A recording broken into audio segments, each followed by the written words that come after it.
sir. Yes, sir. Yes, sir. Yes, sir. What's going on, y'all? We are at it again.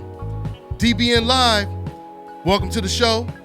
We haven't actually started the show yet, but I'm going to go ahead and give shots out as I always do. We're going to introduce a couple cats in the comment section, some of the first people to even chat or even post some comments in the comment section. I want everybody, and I know right now everything is still filling up right now, so I'm waiting for the chat room to fill up right now. I want everybody, once again, to rep your city, rep your state, rep your country, rep your island, rep your continent. You know, we international over here. We got a great show for you guys. We're going to start the show off in a little bit. Special guest, my man Joey Spencer in the building. It's about to go down like a plane crash, as always. What's going on, my man Nabel? He was the first person in the comment section. Toronto, Canada. Philly up in here. Houston. San Francisco, California. Houston always up in here heavy, man. Houston, Houston, Houston. Long Beach, my hometown. Viva Mexico. What's up, Francisco? Be more up in here. South Auckland, New Zealand. He said, love your show. I appreciate it, Notorious. Shout out from Israel. All right. Yanni. Oaktown. Yes, sir, man. Triple D Texas repping man down. That's what it is, y'all. So, guys, we're about to start the show in a minute. Once again, we have special guest Joey Spencer on the horn. He has a fight coming up. Undefeated, knockout artist. You know what I mean? We got a whole lot to talk about. We're going to talk about Spence versus Porter. Gennady Golovkin, once again. You know, he just can't shake that bad string of bad luck, I should say. He can't shake that string of bad luck because his opponents keep getting snatched. But we're going to talk about all of that, guys. All of that. Yes, sir. We are going to start the show in a minute. Chicago up in here. And once again, man, you guys can call in, all right?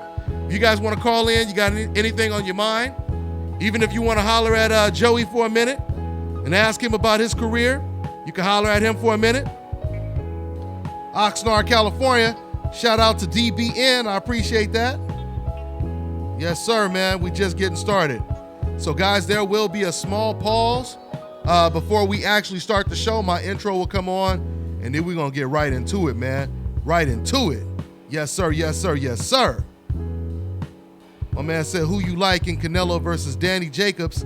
We're going to talk about that, okay? We'll talk about that during the show. If you guys have been watching my videos, and you already know who I picked in that one. Yeah, man. All day. All day. Once again, man, we're about to get the show started in a minute. I'm just shouting out everybody out right now. Yes, sir, man. Cali up in the house. All day. Rest in peace, Nipsey. Yeah, man. A big rest in peace to Nipsey Hussle, man. That's some unfortunate news, man. A brother that was self-made out there doing it, man. My man said Canelo all day. Let me see here, man. Okay, guys, so we are about to go ahead and get this show started, man. Washington, D.C. up in here. And once again, man, everybody from different countries, different islands, go ahead and rep them countries, man. Rep them continents, rep them islands, man. Yeah, man. Hey, shout out to Kubrat Pulev for exonerating himself or becoming exonerated. We're going to talk about that crazy ass story. Boy, that's a Hollywood script right there, I'm telling you, man. Had a hell of a twist. A suspenseful type of drama movie right there, man. Yes, sir, yes, sir, yes, sir. All right, y'all. We are going to go ahead and get started. Get it in. Salute, Dante. LBC in the building all day, man. What's going on, DeAndre? One of my moderators. Yes, sir. Yes, sir. Let's get it, y'all.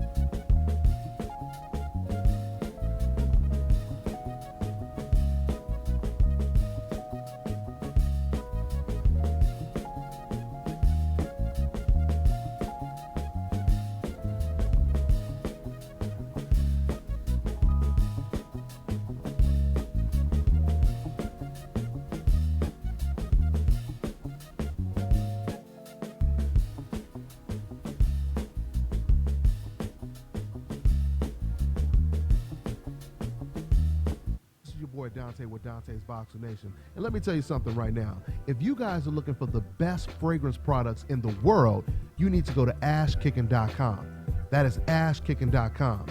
Keep your home smelling fresh and clean with Ash Kicking fragrance products. Treat your skin and hair with Ash Kicking all-natural health and beauty products. Everything you need to create a comfortable home living environment and create a comfortable space for entertaining. The best incense burners in the world, home fragrance products, and health and beauty products, go to ashkicking.com.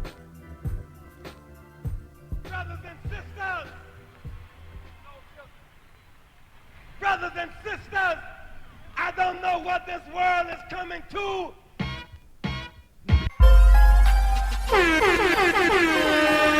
Hey yo, check this out. This is Flavor Flav, and if you want the whole truth and nothing but the whole truth, so help the whole truth. Hey yo, you better listen to Dante, baby. Dante!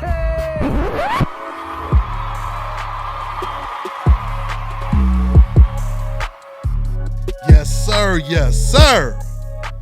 What's going on, y'all? And welcome to another great edition of the Dante's Boxing Nation show. I am your host, Dante. And we got another great show for you guys, as always. First things first, man, let me go ahead and introduce the panel as we always do. We're going to probably have some more cats calling in through the panel or that's on the panel. But first things first, my man Kirk Jackson. He's a boxing writer. He's a former fighter for BoxingInsider.com. What's going on, Kirk? What does it do, man? Hey, what's going on, Dante? What's going on, Joey? I'm just blessed out here. All right. What's up, brother? All right, and let me introduce my very, very special guest. This man is 6-0 with 6 knockouts. Man, every time this man, he gets in the ring, it's all fireworks. You guys going to be hearing a lot about him. Yes, sir. My man, Joey Spencer, is on the horn. He just finished sparring. What's going on, Joey? What's up, brother? How's it going? All right, Good talking to you. It's been a little bit. Oh, absolutely, man. Absolutely, man. Since that good old pizza out there in Brooklyn, right? What was that? Yeah, that was the last time. That was the last time we hung out. Yep. Yeah, over there at that good pizza spot in there. Artichoke. Next to the Barclays Center. Yep, next to the Barclays Center. Artichoke pizza, that's what it was. That was awesome. Yeah, man. Yeah, that was awesome. So, Joey, man, Yep. You got a lot of attention coming your way, man. I mean, you keep knocking cats out. Congratulations on your last knockout. For those people, for everybody who don't know, Thank you. You've been working with Virgil Hunter, Thank or you've been are you still at Virgil Hunter's gym? So, back when Virg had some health problems, he was down and out for a little while, and his gym pretty much closed down. It's back up and running now, and we've been, needing to get over there and take a trip back over there. But when all that happened, we actually moved back to Michigan and started training out of our home gym again, in Flint, Michigan. Okay. So we've been back here for, about 4 or 5 camps now, and things are going really well. We got a lot of good sparring. We got a lot of good, work, and things are going really well. Okay, that's what it is, man. Now But that's still the family over there. Uh-huh. I mean, but because you pretty much started your amateur career. I mean, you've been over there for almost the majority of your career as an amateur, right? You've been working around. Yeah, for sure. I mean, I've been training my whole life over there, so, yep. Okay, that's what it is, man. For those of you guys just tuning in, you guys are listening to the undefeated prospect, Joey Spencer. You're going to be fighting April 15th on that Truex versus Quillen undercard, right? That's right, yep. Peter Quillen versus Caleb Truex. I'm going to be fighting on the undercard of that. I'm looking forward to it. I'm only a couple weeks out. Training camp's going fantastic right now. We're moving up in rounds. This fight, we're going up to 6 round. My first 6-rounder.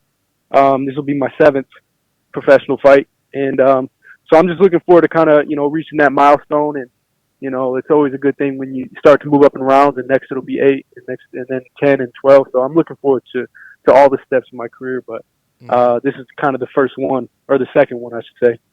How many times you plan on fighting this year? Well, I plan on fighting 4 more times. I fought 1 time this year.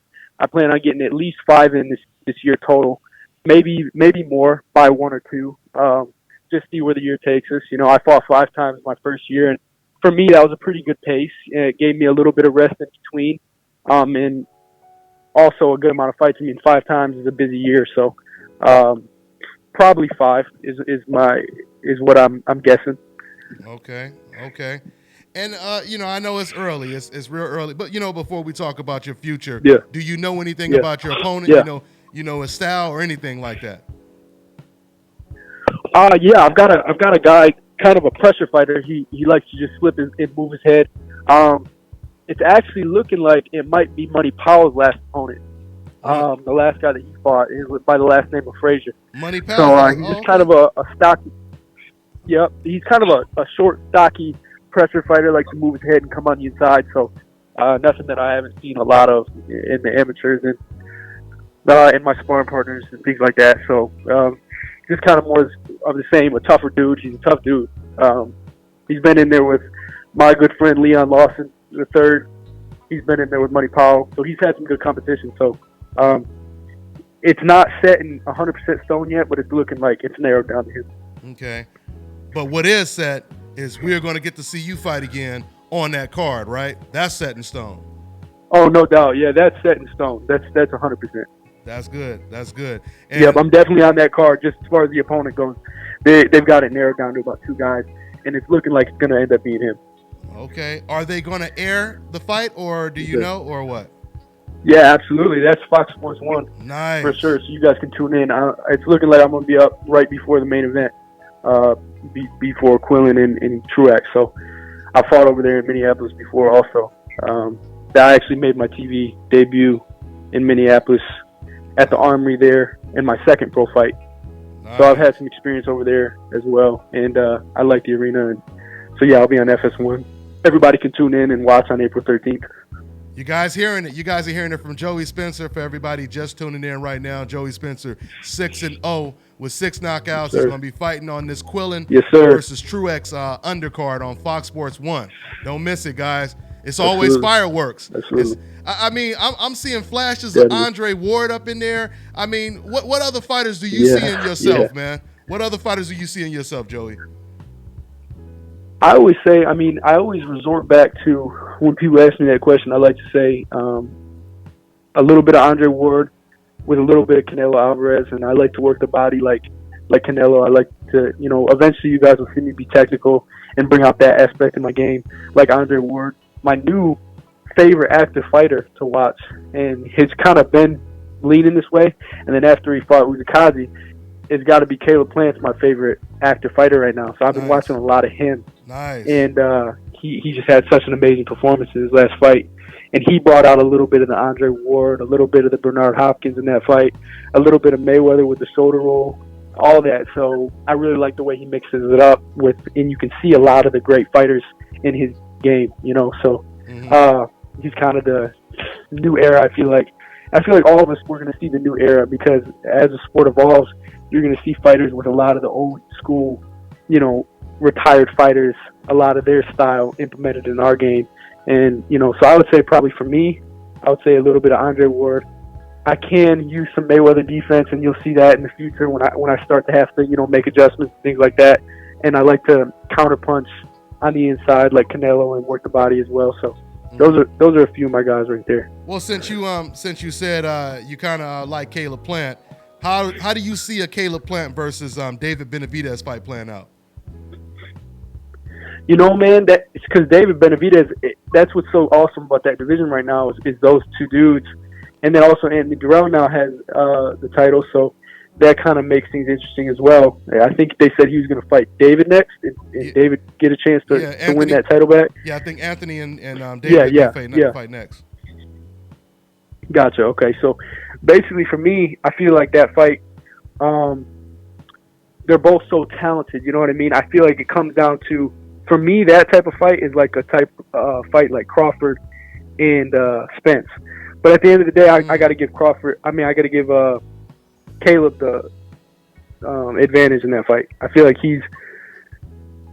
at the end of the day, he's got more adjustments that he can make throughout a fight to get him to win.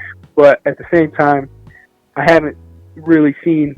David might have some tricks up his sleeve as well that we haven't seen yet, that he can bring out in a fight like that. And then he's also physically a lot bigger than Caleb. So you put those two guys together, and Benavidez is fast and he can punch. So you put those two guys together, you're going to get fireworks in a really interesting fight. Absolutely. And they wanted to ask you in the comment section, what do you think about Teofimo Lopez? I like Teofimo a lot. He's a good dude, first of all. I've known him for a while, and he's sharp. And I think out of all those dudes down there in the lower weight classes, all those prospects that are in the 130s and 135s, I think him and Shakur are the best down there at those lower weight classes, just to be clear about that. Okay. And that's a big statement because there's a lot of prospects, down there right now. And I mean, Ryan Garcia, he just got a knockout win this past weekend, so it's. And don't forget about, and I won't forget about Devin as well. I really like the way Devin fights, and I've said that about a lot of times, actually. I like watching Devin as well. I think that as of right now, just because, if I'm not mistaken, Teofimo and Shakur have maybe 1 or 2 years on Devin, right? Is that right as far as age goes? I believe so.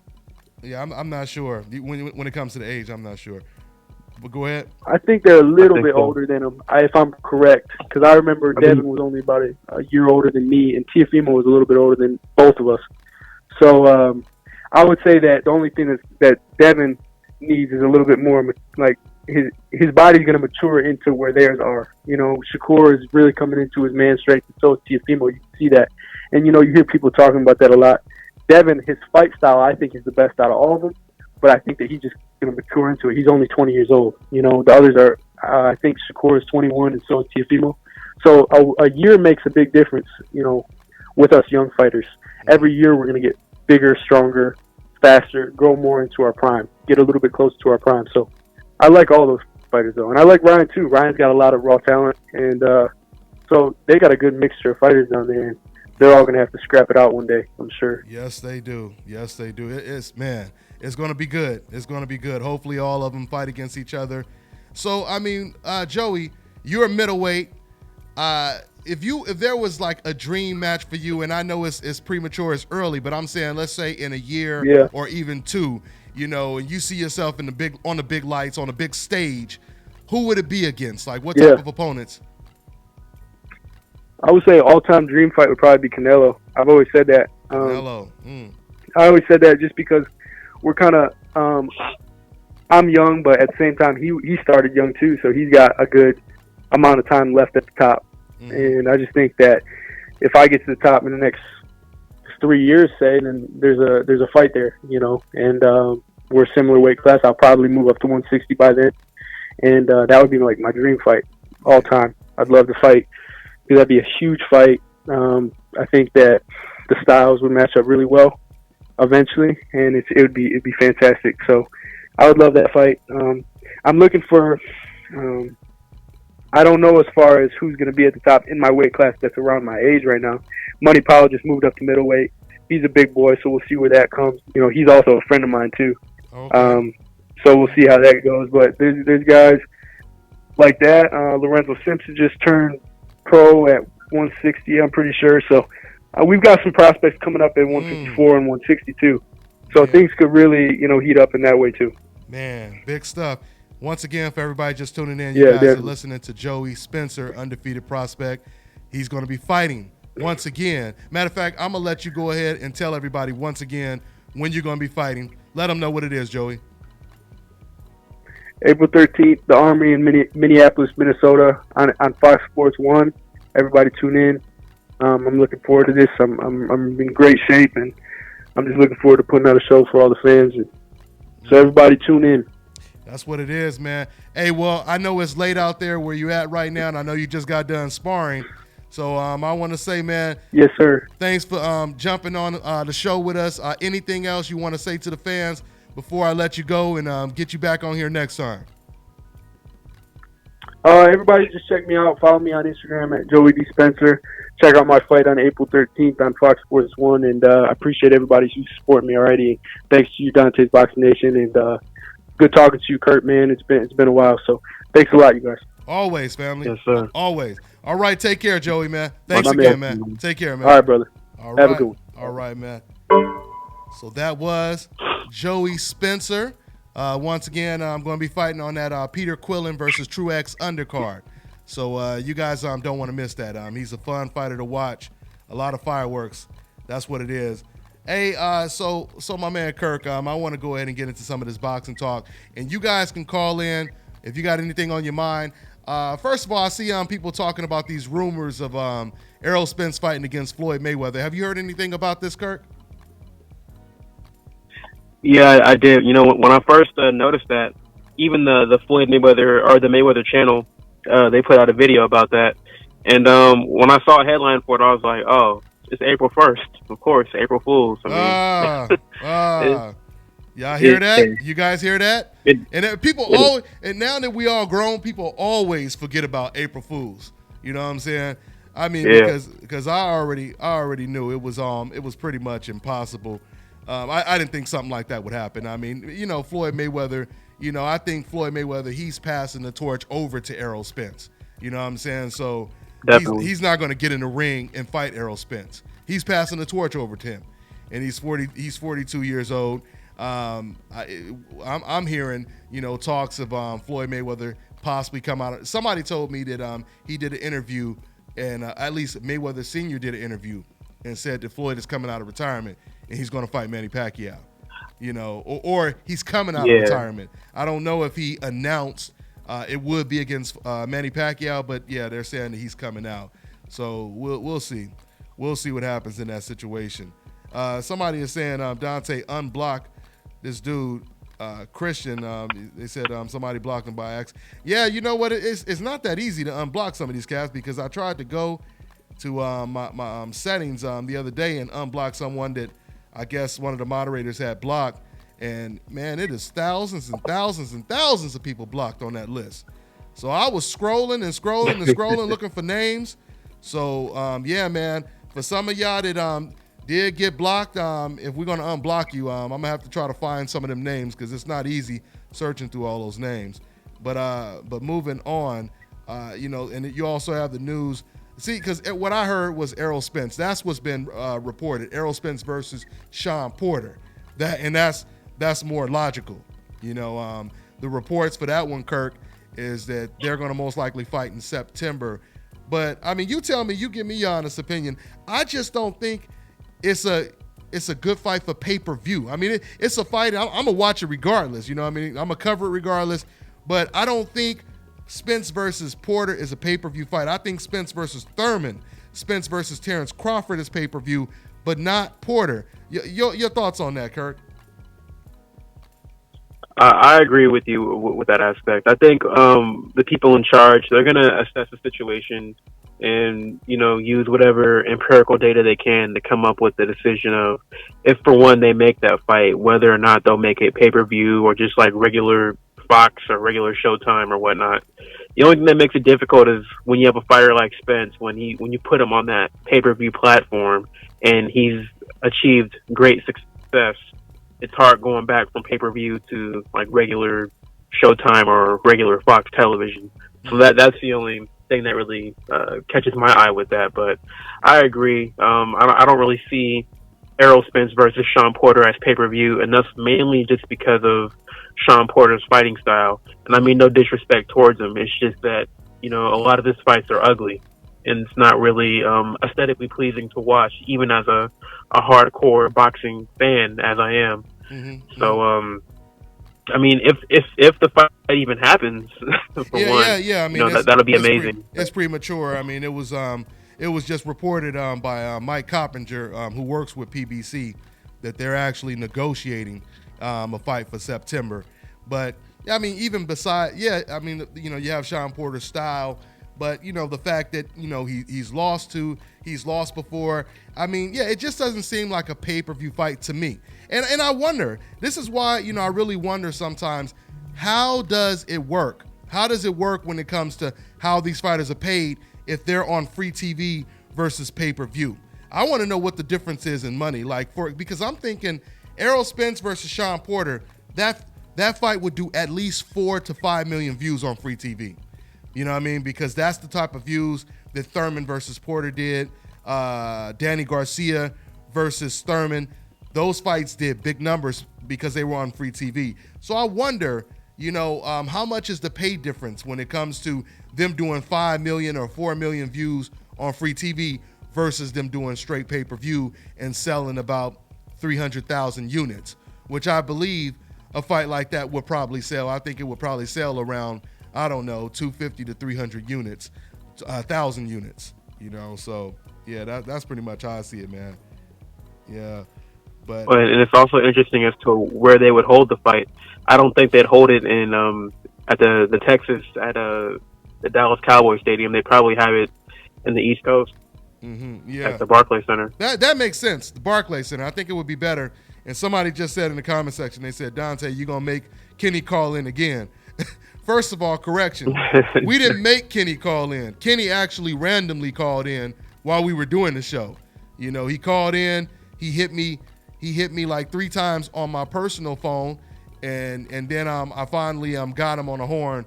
And, you know, we had him on. So, yeah, that's that. We'll find out. We'll find out.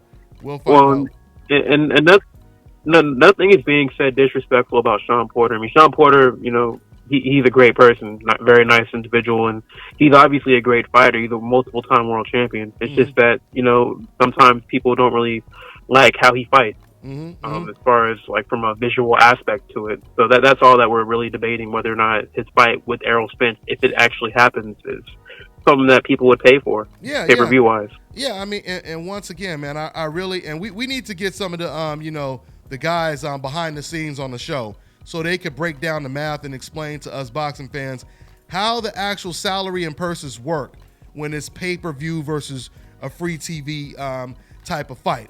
Clearly, you get paid more if it's pay-per-view. I understand that. But, yeah, I really want to know, because if it doesn't hurt, if the fighters don't have to take a huge pay cut, then, yeah, man, the fans, they should be treated to watching, especially that fight, especially Spence versus Porter. You know, they should be watching that on free TV. Now, I understand if they taking a huge pay cut, then I understand. I understand the fighters wanting it on pay-per-view. But that's pretty much what it is, man. That is what it is. And yeah, man, absolutely, man. Hit them like, go ahead. I want y'all to hit that like button. Everybody, man, if you like what we're doing over here, stop what you're doing and hit that like button. Show that love. I appreciate you. And I appreciate my man, Boxing Conversations, Reggie Owens. Y'all subscribe to his new YouTube channel. He's always on the show with us. He started a new YouTube channel. Go ahead and just support by subscribing to his channel. He gave me a donation in the super chat. He says, salute my brother Dante.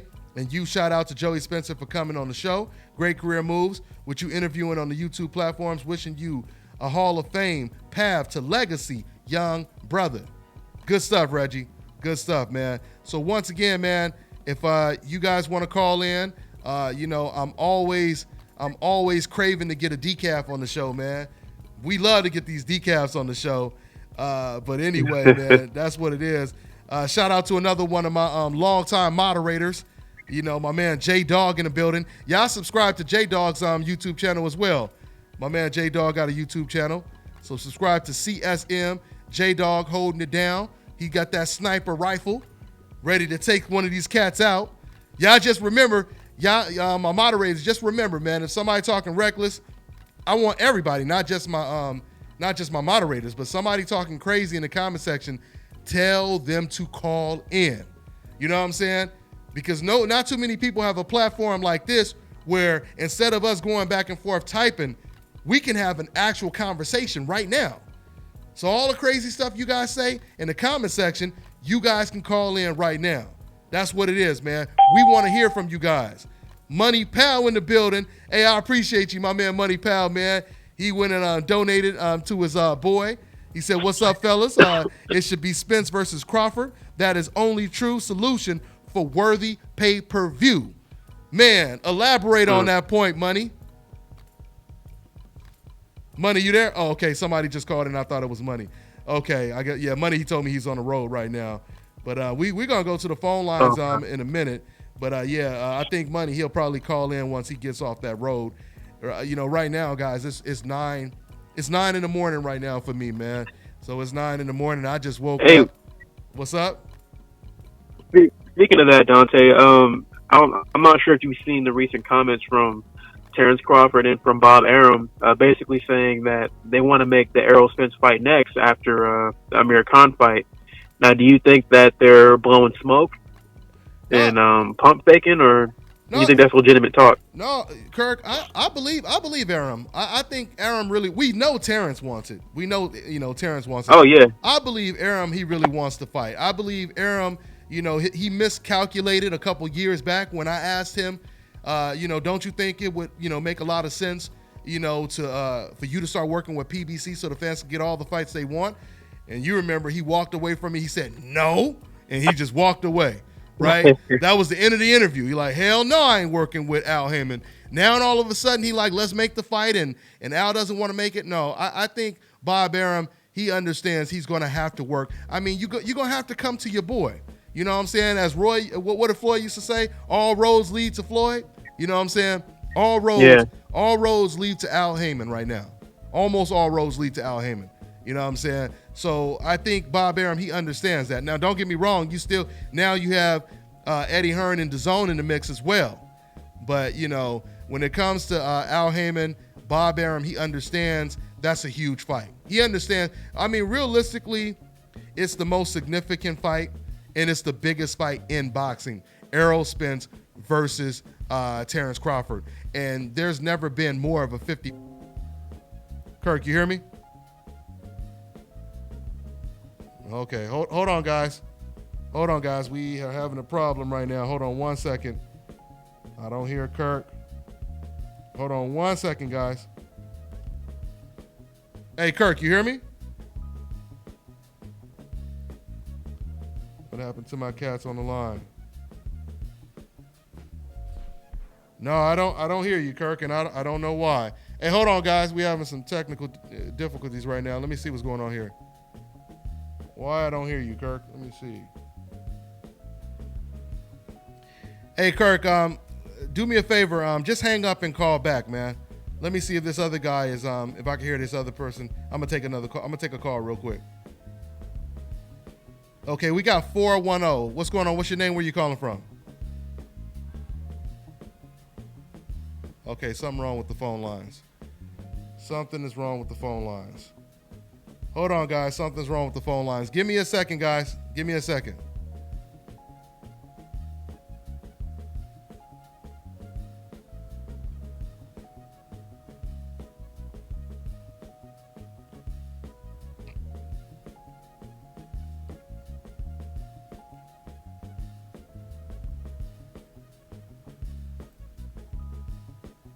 Hey, Kirk. Can you hear me?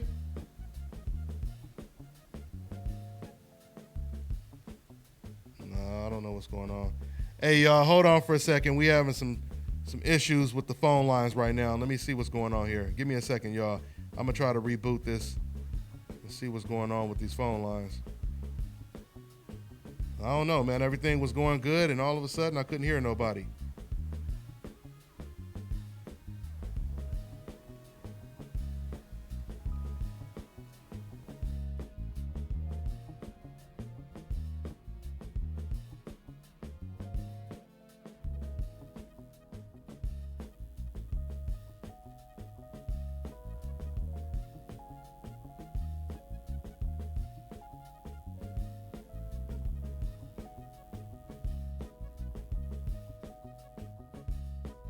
Once again, for everybody tuning in, give me a second. My phone lines are acting up right now. I just lost everyone who was on the phone line right now, who were on hold. So we're trying to get the phone lines back up. Give me 1 second, y'all.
Okay.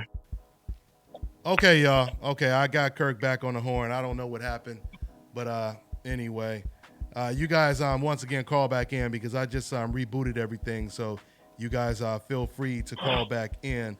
But here, let me see here for a second. What were we talking about, man? Because I was about to go and talk about some serious stuff. I forgot what were we talking about, Kirk?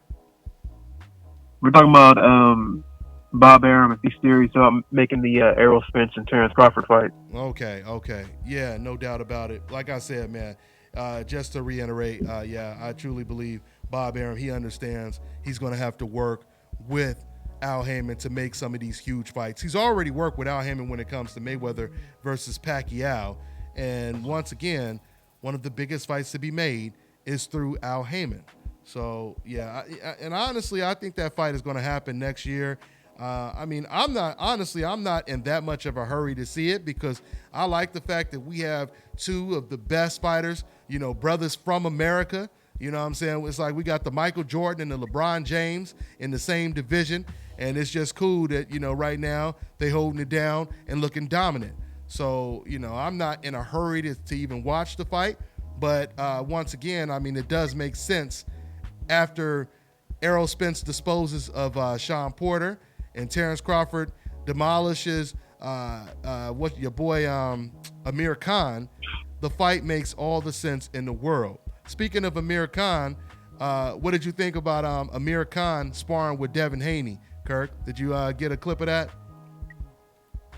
I didn't get to see it, but I heard about it, and that's a good look for him. I think people need to. Amir Khan's going to be a live dog in this fight. I think he's going to lose, but for the first couple of rounds, he's going to make it interesting. And I think what's even more interesting is the comment he made about comparing his resume to Terrence Crawford's resume. I'm not sure if you heard about that comment that he made. No, I didn't hear it. I think I read a headline, but never read the article, though. Okay. He pretty much said that if we're comparing resumes, his resume is far greater than Terrence Crawford's resume, and that if he went through Terrence Crawford's resume, he'd be undefeated. Yeah, but you can't compare a resume of losing to people to a resume of beating people. You know what I'm saying? And that's what people do because knocks him out. Okay, send reconnection. But anyway, I think what Terrence Crawford might want to do, because what makes Amir Khan uncomfortable is fighters smothering him.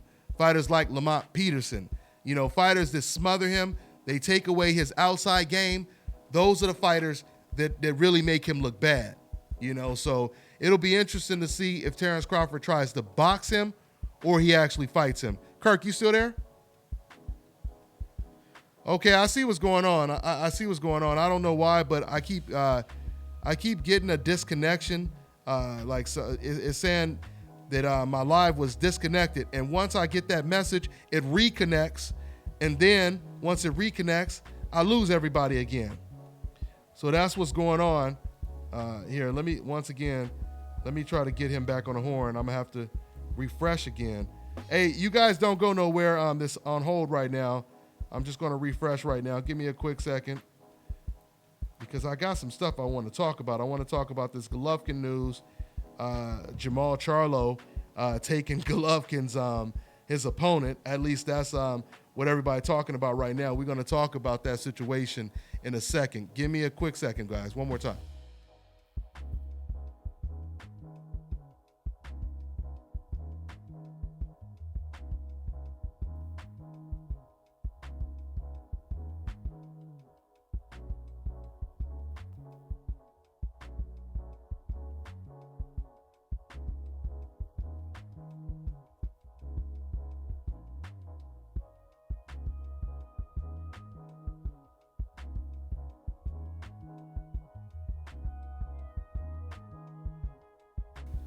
All right, y'all. I'm back. Can you hear me, Kirk? Yeah, I hear you. Yeah, man. Something is going on over here. I keep getting disconnected, and then it drops the calls once it disconnects. Okay. Let's go ahead. Hey, let's go ahead and take a call before we talk about Triple G. And once again, man, hey, we talking about Triple G. We're going to talk about Canelo. We're going to talk about Jamel Charlo. This is usually what makes these decafs fill up the comment section. So now, hey, y'all, we talking about it. Why don't y'all call in so we can have a conversation about it? All right? That's what I want. I want y'all to call in so we can have a real conversation. No more hiding behind your keyboard saying, you know, F you, you black bastard Dante. You know, you blacks ain't about nothing and all this kind of stuff. I want y'all to call in and tell me what I said, what I ever said you disagree with and why. Okay? No more cheerleading. Just call in. Let's get them on the horn, y'all. Let's get them on the horn. And you know, and one more time, I always say this, and I'm always stress this point. Usually, if you had someone, if I was extremely biased, if I was the type of person that's always contradicting myself, decafs would be in a line, right, to call me up and point out the double standards and all this kind of stuff and expose hypocrites, you know, call me a hypocrite and all that kind of stuff. They would be calling in. They would be in a hurry to call in. But the reason why they're never in a hurry to call in because they know they're going to have to deal with that kryptonite. And that kryptonite for a decaf is the whole truth. They try to stay away because they are allergic to the whole truth. And that is a fact right there. So, yeah, we're going to try to get them in, man. We're going to try to get them to call in. And once again, y'all see anybody talking reckless in the comment section, y'all tell them to call in. Y'all tell them to call in. Anyway, Kirk, let's go ahead and go to the phone lines, man. All right, let's see here. All right. Okay, so we got 570. What's going on, 570? What's your name? Where you calling from, man? What's going on, Dante? This is Rick from the Poconos. Long time no talk to. How you doing, brother? I'm good, family. What's good with you, man? All right. How you doing, Kurt? I'm doing good, man. How are you? Pretty good. Yeah, I'm just calling to get you guys' opinions on two fights coming up. We got the Shield versus the Hammer, and we got Hurd versus J-Rock. I just want to hear you guys' opinion, and I'll listen offline. Thanks for answering the question. Yeah, all right, man. Well, you go ahead. You know what? I haven't watched Hammer fight. Clarissa Shields. Shout out to my man. Shout out to my girl, Clarissa Shields. You know, she's a beast. 2-time gold medal. I'm used to talking about men boxers, you know, but my girl, she the only one that got 2 gold medals. You know what I mean? So she's a beast. Yeah. Elaborate on that point because I haven't watched Hammer fight. Kirk, how does that play out? That's going to be an excellent fight. Honestly, it's probably one of the most highly anticipated fights that I'm personally looking forward to. And on a side note, Showtime, I think they released the other day their little pre-fight show for that particular event, and they had an interview or a press conference earlier as well. And I know Carissa had something on her Twitter, you know, speaking with reporters, I believe, something of that nature. But as far as the fight goes, it's going to be a great fight. Hammer has an amazing jab. She's very, very strong. You can say maybe she's like one of the stereotypical like Eastern European type fighters as far as like being fundamentally sound and just having like a strong jab.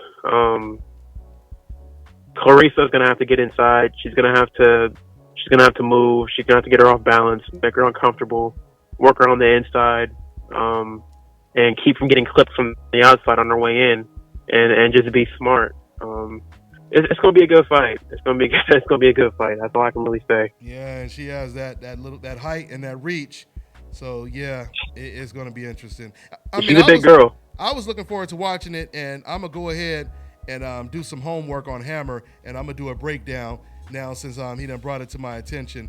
But anyway, that's what it is. And then the other fight he brought up was it Hurd versus versus J-Rock. Versus J-Rock. Yeah, from Philly. Man, you know what? Julian Williams. Now that right there, man, that's a tough fight. I think that's a tough fight. I mean, it's, you know, we all know that Hurd, he has that Margarito type of style, but of course he's a lot more technically sound than a Margarito. That's the hardest thing, is going 12 rounds with Jarrett Hurd, because you could be, just like against Margarito, you could be outboxing the shit out of him for the first half of the fight. But, you know, how are you going to deal with him in the second half when he's trying to pull your ass into deep waters? You know, J-Rock, I feel a lot of fighters, they're never the same after getting knocked out. Some of them, you know, they end up getting better or they're the same. Manny Pacquiao is probably a great example. He was knocked out twice before he became one of the best fighters in the world. But when it comes to J-Rock, I thought J-Rock looked just like the undefeated J-Rock after he got knocked out by Charlo. So I don't really know. I mean, because I see J-Rock outboxing Jarrett Hurd, but we don't know if he's going to get caught later on. You know what I mean? So that's a tough fight, man. That's a tough fight to pick, Kirk. I agree, and I can pretty much see how you just put it out there. With J-Rock, I think has the superior technical ability. I think he's a little bit faster, hand speed, foot speed wise, and he's definitely hungry. It's not many times where you see a guy contending for a title, he loses in the fight, albeit it was a really good fight he had with Jermall Charlo, and they get that second opportunity. And with Williams, he's a guy that's been homeless. He's been through a lot of personal adversity, just like many of these fighters. So, I mean, I like both brothers. I am rooting for J-Rock to pull through, but it's going to be a tall task because, just like Jarrett Hurd showed against Arizona Lara, he's going to finish strong. He showed it against, what's his name? The guy that beat Jermell. I can't think of his name. Harrison, Tony Harrison. Tony Harrison was outboxing Jarrett Hurd most of their fights. And Harrison caught him.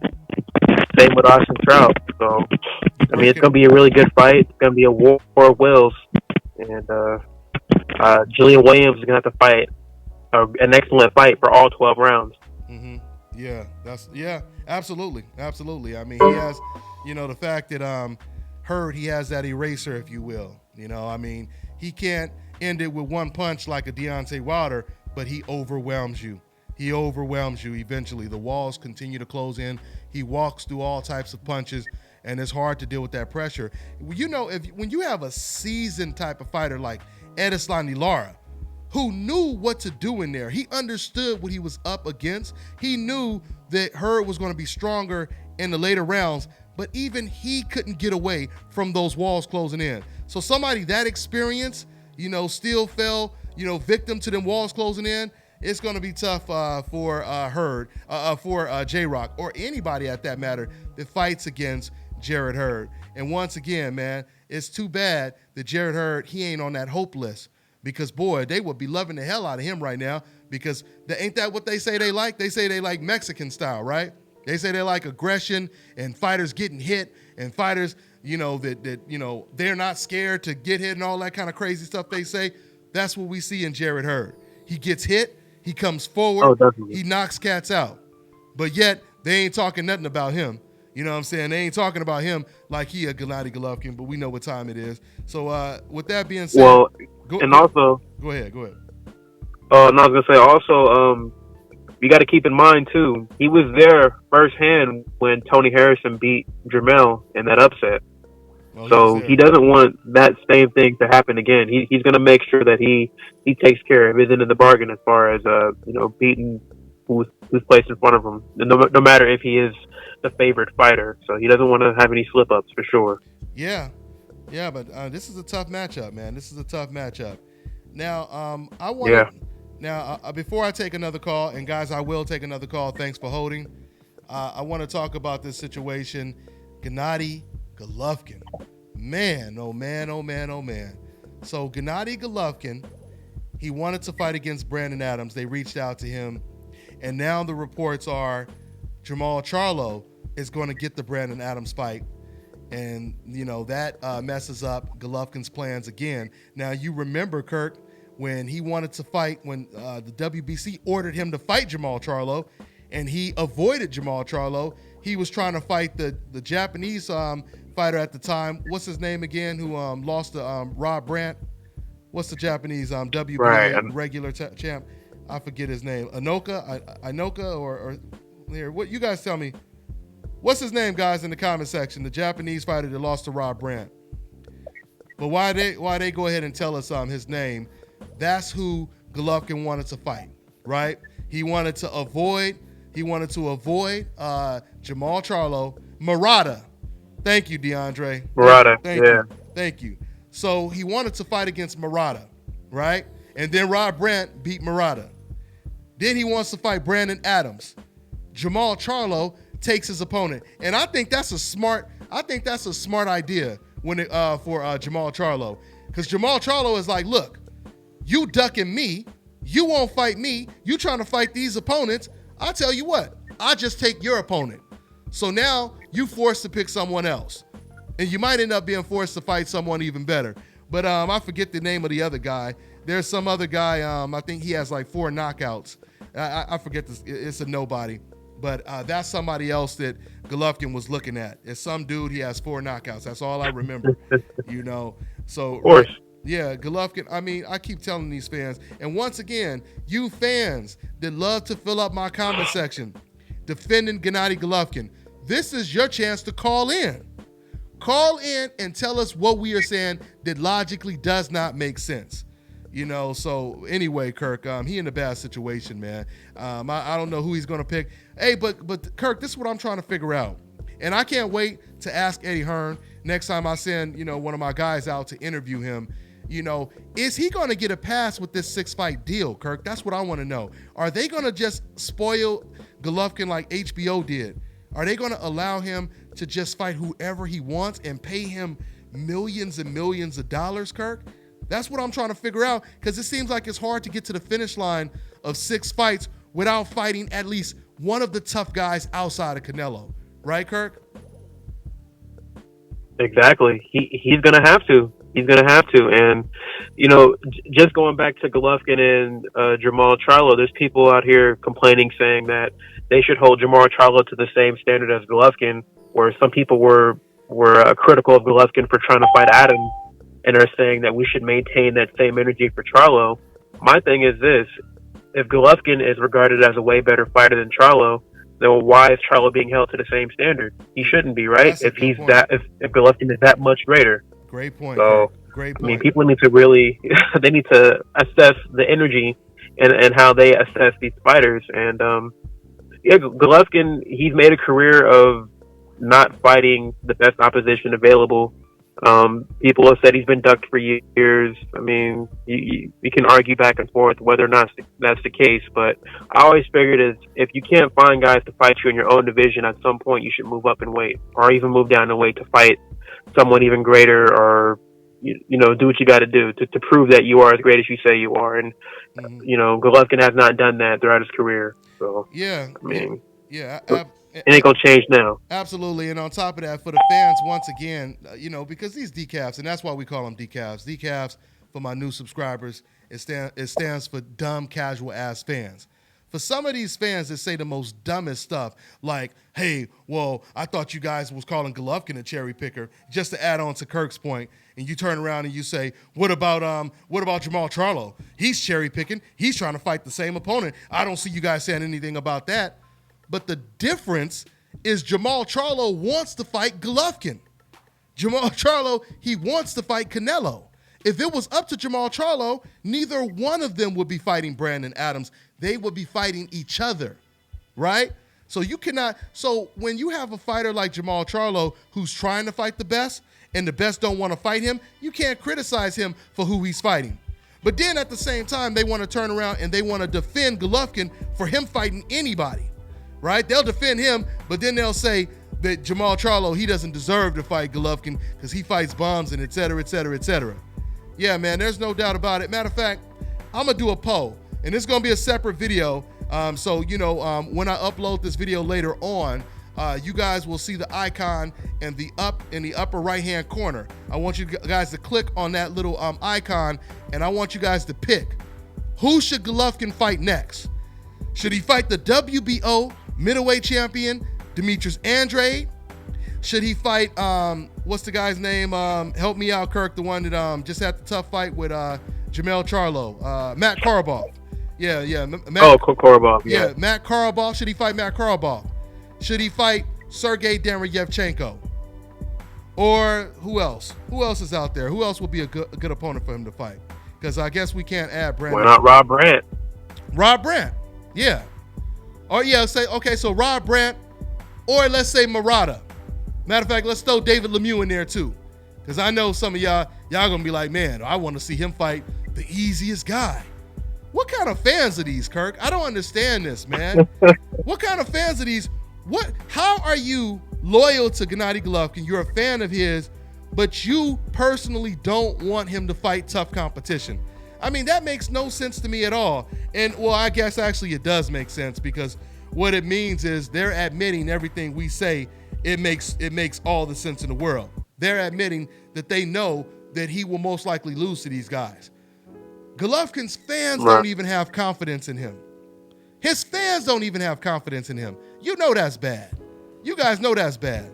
Anyway, guys, yeah, as some of my cats are saying in the chat room, the number is on the screen, man. If you guys disagree with anything I have to say, please call in. We want you guys to call in, you know, because I know you be congregating with your homies.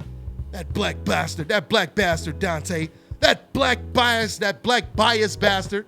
You know what I'm saying? He be talking all this kind of stuff. Man, if I had an opportunity to talk to him, I'd cuss his ass out with facts, right? And his homies, they be telling him like, yeah, I know you would. So why don't you call your ass in, okay? Call your ass in and hit us with the facts. Educate us tonight. That's what we want to see. Yes, sir. Anyway, let's take another call, man. Maybe we'll get lucky and get a decaf on the horn. Yeah, it ain't even my birthday, but it'll feel like my birthday if one of these decafs call in. That's for sure. 253. We got 253. What's going on? What's your name? Where you calling from, man? Hey, Dante, man. This is Dennis. I'm a first-time caller. I'm calling from Tacoma, Washington, man. What's going on, Dennis? Thanks for calling in, man. What's on your mind? Hey, ain't nothing going on, but this is something probably off this forum. Hey, man, I've been following you. What's up with that hotel you got going on out there, man? Man, I'm sitting in the hotel right now, man. I'm sitting in one of the vacant rooms. Like I said, you know what, man? I'm going to upload that video. Did you watch my video that I put up on Facebook, or have you seen it yet, or no? No, I haven't. Okay, then that's good. You haven't seen it. I'm gonna go ahead and put a video up today. Thanks for reminding me. I'm gonna show you guys the progression. We have a restaurant. It's a restaurant downstairs, or at least a space for a restaurant. We haven't furnished it yet. We just start furnishing the rooms right now. There are 7 rooms in total. We are right out here in Pattaya, Thailand, right down the street from the beach, right down the street from Walking Street. Walking Street is like the Thailand version of the Vegas Strip. You know what I mean? So yeah, we're gonna have a boxing theme. We're gonna be playing boxing highlights in the lobby. We're gonna have the live pay-per-view fights planned. So when you guys out here, you ain't gotta worry about missing a big fight if you come a weekend of a fight. You know what I mean? Dante's Travel Nation, #DTN. All right, that's what it is, man. So yeah, man, good looking out for mentioning that, All right, man. bro. All right, man. No problem, man. I want to check that out. But quick thing, if you want to keep lighting those decals up, just bring up that Garcia and Spence fight. Man. And I'll get off the phone. All day, man. Good stuff, man. Yeah, good stuff from my man. So that's what it is, man. Once again, man, DTN coming soon. Hey, guys, real quick, man, because I'm gonna do this in the video. I'm going to ask later on, but I'm going to ask you guys right now. So I got this little small, like I said, small hotel out here in Thailand I'm working on, and I'm trying to come up with a boxing theme type of name. So I want you guys to help me out. I've came up with the Box Tail. I've come up with what, man? I'm forgetting. I thought about Lights Out Hotel. It makes sense because it's a hotel and it's a boxing restaurant. So yeah, I like Lights Out.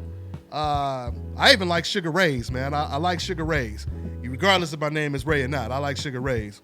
So if you guys think of some names, put them in the comment section, okay? Let me know what this boxing hotel should be. It's funny, man, because my man said Dante's Den. You know, it's funny because I was riding my motorbike the other day, and I'm once again coming out with this boxing theme. And it was so crazy. I've been out here for like 6 months in Thailand. All of a sudden, I'm driving down the street. I see a restaurant with big-ass pictures of Muhammad Ali and Joe Frazier. Big, beautiful pictures all around the building, right? And I'm like, what the hell? And then I look up, and the name of the, it's a restaurant. And the name of the restaurant is Frazier's. I was like, God damn. So it ain't only me that came up with this idea. But it's still cool, though. You know, it's still cool. You know, yeah, that's what it is, man. Yeah, man. Dante's Decaf Nation Hotel, Jab Inn Hotel. Oh yeah, and some other names, some cats. They said what they say? Somebody said the 8 count. Standing 8, the 10 count. TKO. I see somebody said TKO. Round 12. That's good. My man said marvelous something. Yeah, the Marvelous Hotel. Yeah, man. Anyway, the uppercut. KON. Yeah, y'all got some good ideas, man. Some good ideas. So yeah, man, I'm gonna shout y'all out. And definitely, if I use some of this, I'm gonna save these comments, and I'm gonna use I'm gonna go ahead and hook you guys up, man. Y'all get a discount when y'all come out here. You gotta come to Thailand, man. Right. Yeah, you gotta come to Thailand. And Kirk, man, you gotta come out here, man. You'll love it, bro. Yeah, I need my Guarantee. I need my passport, man. Oh, go get your passport, man. Guarantee you will love it. Guarantee. You probably won't even want to go back home, man. I'm telling you. It's night and day, man. Shoot. It's I might not. It's a paradise, dog, especially for black folks. Especially if you black. It's a paradise, man. I mean, the way you treat it, you just have never been treated this way in your entire life, I can guarantee. You know what I'm saying? I mean, man, I'm telling you, man, I feel like Eddie Murphy and Coming to America, man. I feel like they throwing flowers at my damn feet, you know? That's what it is, man. Yeah, man. Yeah. But anyway, hey, you know what? Let's get back to the phone lines. Once again, thanks for hey, what's up, fellas? What's going on now? Hey, what's going on, Money? Your boy was on the horn with us, man. Hey. We got Money Pal on the horn, y'all. Oh, man. Yeah. How's everything, fellas? Everything is good. I'm glad you called in, man. For those of you guys, Hey, showing up now. For those of you guys that are new to my channel, Money Pal, he's one of the regular panelists, and his son is an undefeated middleweight prospect. You know, so you guys, matter of fact, just go ahead and just search Money Pal the Fourth highlights, and you can even put Dante's Boxing Nation. Once again, I got this disconnection little message that pulled up. It popped up right now. Hold on 1 second, guys. All right. Okay, I hear you now. You there, Money? You hear me? Okay. Okay, I got Yeah. Oh, good. Yeah, I hear you. Good. We got everybody. We hear you. Okay, perfect. So anyway, so yeah, man, give me your assessment on Joey Spencer real quick, Money, before we take another call. You know, Joey Spencer is a very bright, up-and-coming contender in the super welterweight division. I have high hopes for him. Yeah, a lot of high expectations, for him based on his style, high energy, throws dynamic combinations with his speed, and shows the accuracy and power. He's got a very bright future ahead of him. Yes. Nothing but positive things to say about Joey. Definitely. Absolutely, man. Absolutely. And I'm telling you, man, that middleweight division is shaping up real nice right now, Money, with Money Pal, with Money Pal the Fourth, with Joey Spencer, with Truck Simpson. You know what I'm saying? Truck. Yeah. He just turned pro. Joey. And I know it's well overdue, but I'm still gonna drop that documentary, man. I'm still gonna drop it. I know I'm super late on it, but it don't matter. It don't matter. It's okay. Because I'm the only one that has the footage. And it's like wine, baby. It's like wine, boy. It's getting, the older it is, it's getting sweeter and sweeter. You know, so and the reason why I'm bringing this up, is because my man Truck Simpson, he is on my documentary, #1 in the nation when he was an amateur. And when you watch this fight of him, you know, in this national tournament, oh man, you're gonna get goosebumps. It was dramatic. It was real dramatic. So I got some good stuff, man. I got some real good stuff. We're gonna put it together. And the reason why I never dropped it, because I originally had plans of putting it together so well to where I could ship it off to ESPN. Like, I wanted to put it on 30 for 30. That was the original plan. But it took too long for me to find everyone to help me out when it comes to editing and doing everything, because I was trying to do it by myself, but I didn't have the time. So it ended up sitting on the shelf. So now I think what I'm gonna do is I'm just gonna go ahead and edit it a little bit, and I'm just gonna put it out on YouTube. So go ahead and dust it off, get all that dust off. But you guys are gonna see the future. In this documentary, You guys are going to see the future of boxing. You guys are going to see the next Errol Spences, the next Floyd Mayweathers, the next Keith Thurmans, the next Canelo Alvarez's, the next Mikey Garcias. You're gonna see all of them in this documentary. Okay, that was a facts right there. So yeah, man, just hold tight, y'all, all day.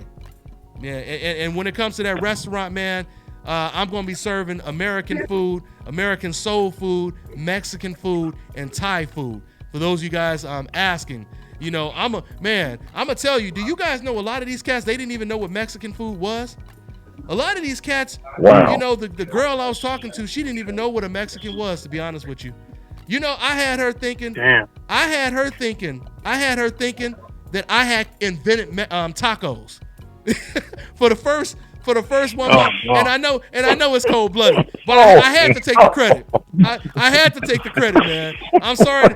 You're wrong, man. I'm sorry to Mexico, man, but I couldn't resist because when I made tacos, when I made Dante's tacos for her, they were so damn delicious. She was like, "Oh my God, what is this?" And I said, "That's a taco." She said, "What's a taco?" And she said, and at first I told her it's Mexican food. She said, "What's that?" I said, "Oh, that's something I came up with." Yeah, that's something I came up with. So for 2 weeks to a month, her and her whole family, they thought I invented tacos and enchiladas. And, but eventually, I got ousted. The jig was up. You know what I'm saying? I had to tell her. I had to tell her eventually. I said, no, Mexico. I said, you ain't never heard of Mexico? This is Mexican food. Because see, we were up north. We were, I'm out here in Thailand. Thailand is huge. We were up north at her family's house in the country. And I was so pissed off because I love making my tacos. I make some killer ass tacos. But anyway, we out there in the country, they ain't got no ground beef. They ain't got no tortillas. I had to drive like 8 hours to find ground beef and tortillas. I had my girl, she was actually grounding up beef for me. Wow. She was grounding it up. You know what I'm saying? Out there in the country. So we come all the way down south to Bangkok and Pattaya where, it's more modern. And thank God, they knew what Mexican food was. At least some of them did. And they had tortillas and everything. So I've been cooking my, quesadillas, tacos, and everything. So since a lot of people don't know what Mexican food is, I'm going to make Mexican food real popular out here in Thailand. Yes, sir. Soul food, Mexican food, and everything else, man. Everything else in between. Anyway, yeah. That's what it is, man. Oh, okay. Wait. Did we get disconnected? Because I see my screen loading. No. You guys still see me on the screen? You guys still see everything on the screen? Look, I'm looking across over at my screen. It's froze. Yeah, that's what I see. It's frozen. That's what I see. My screen froze. I'm gonna try to refresh this. Let me see in the chat room. Hey, you guys, are you guys hearing me loud and clear? You guys seeing me right now? Let me see here. Okay, you're saying yes.